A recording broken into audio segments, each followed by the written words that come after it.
The truth of Christianity is not just in what we teach about Christ and the resurrection and the reliability of the Scriptures. The truth of Christianity is also the way we live. And so often people reject what we say because of the way they perceive that we live that truth out. In Christianity, the two must go together. You know who emphasized that so strongly? The Apostle Paul.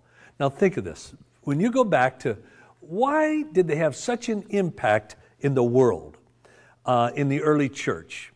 Is it because they proclaimed the gospel, they preached the truth, and they hammered it home? Well, that was part of it. But look at what the other major part was.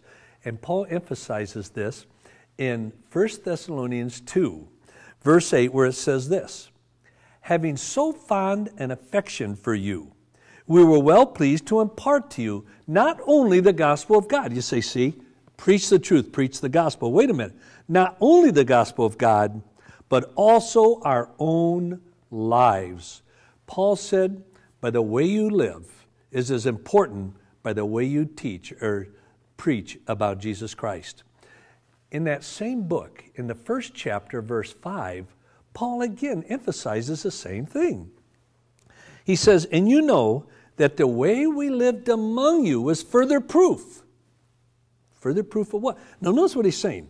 The way you act, the way you behave, the way you treat others is further proof, now get this, of the truth of our message.